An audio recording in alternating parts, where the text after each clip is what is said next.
할렐루야.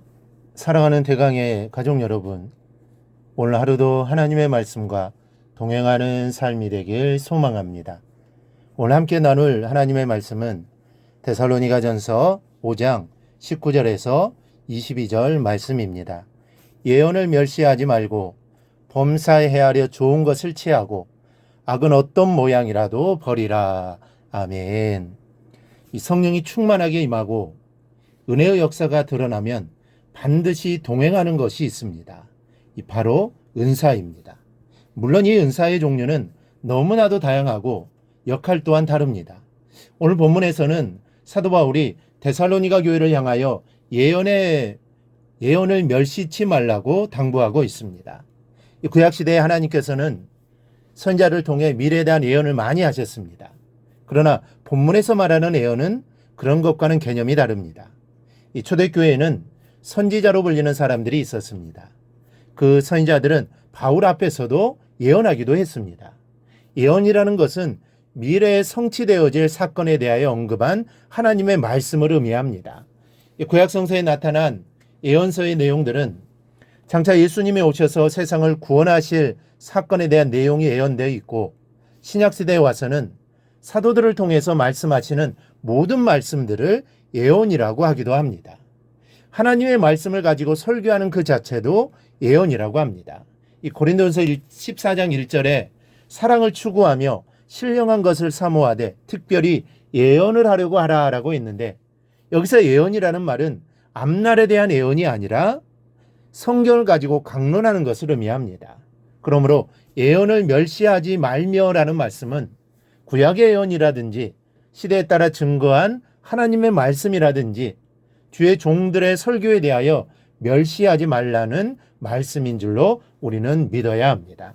이 소돔과 고모라 성의 사건을 보면 하나님의 예언의 말씀에 대한 사람들의 반응이 나옵니다. 심판의 불이 임한다고 예고했을 때 몇 가지 반응이 나왔습니다. 먼저는 소돔성의 모든 사람들은 반항하고 거부했습니다. 두 번째로 롯의 사위들은 농담으로 여겼다고 했습니다. 세 번째로 롯과 딸들은 그대로 존중하고 받아들이고 순종했습니다. 그래서 구원을 받았습니다. 이 사도 바울은 예언을 멸시하지 말라고 권면하고 있습니다. 하나님의 말씀을 멸시하는 자는 모두 다 망했기 때문입니다. 이 멸시한다라는 말은 엑스데네오라는 말로 소홀히 여기다, 하찮게 여기다, 없인 여기다, 무시하다라는 뜻입니다. 예언은 성경이 기록된 말씀이든지 또 선지자를 통해 예언된 말씀이든지 모두가 하나님으로부터 온 선언입니다. 따라서 하나님께서 주신 예언이라면 옛날이나 지금이나 절대적으로 받아들여야 합니다. 즉 하나님의 말씀은 불변하기 때문입니다. 하나님의 말씀은 시대에 따라 변하지 않습니다. 과거에는 이랬던 것이 현재 와서는 다르게 해석되는 게 아닙니다. 하나님의 말씀은 불변하기 때문에 절대적인다는 것이죠. 그래서 우리는 그 하나님 말씀을 받아들여야 합니다. 다만 오늘날 혼탁한 영들이 너무 많아 분별하지 않으면 안 됩니다. 그래서 21절에서 범사에 헤아려 좋은 것을 취하고라는 말씀을 하고 있습니다. 헤아리다라는 말은 토키마조인데 이는 조사하다, 구별하다, 입증하다라는 뜻입니다.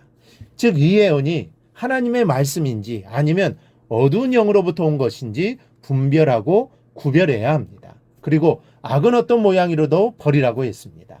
악은 포네로스라는 말로 해독, 악독, 죄, 마귀, 해로운 가나카나의 뜻입니다. 예언을 잘 분별하여 하나님으로부터 오지 않는 것들은 어떤 것이라도 버려야 합니다. 현혹하는 예언도 버려야 하고 죄된 모습은 모두 버려야 합니다. 버리되 모양까지 버리라고 하셨습니다. 외모만 닮았더라도 그것까지 버리라는 것입니다. 교회가 교회로서 바로 서고 또 성도가 성도로서 승리의 삶을 살기 위해서는 성령을 소멸치 말아야 하고 예언을 멸시치 말고 항상 잘 분별하여 악은 어떤 모양이라도 버려야만 합니다. 그래야만 우리가 하나님 말씀에서 안에서 온전히 세워지는 것입니다. 지금의 시대는 이단들도 많고 사이비도 참 많습니다. 그들도 하나님의 말씀이라고 하면서 예언의 말씀이라고 하면서 그들도 하나님 말씀이라고 하면서 전합니다. 그러기에 우리는 이 분별의 영이 있어야 합니다. 어디에서 들려지는 소리가 하나님의 말씀이고 어디에서 들려지는 소리는 가짜 말씀인지 이것을 잘 분별할 줄 알아야 합니다. 그 분별할 줄 알아야만 우리가 믿음을 굳게 잡고 우리가 설 수 있는 것입니다. 우리 모두 정말 오직 하나님의 진리에만 아멘으로 받아들여서 그리고 그 말씀을 내 마음으로 받아 또 받은 말씀을 가지고 나아갈 때 우리가 반석 위에 굳게 서는 믿음이 될 것입니다. 우리 모두 정말 하나님 말씀을 잘 분별하여 믿음에 굳게 서는 우리 모든 성도들이 되기를 주님의 이름으로 축원합니다. 오늘 묵상한 말씀을 굳게 잡고 삶으로 실천하며 살아내는 대강의 모든 성도들이 되기를 축복합니다.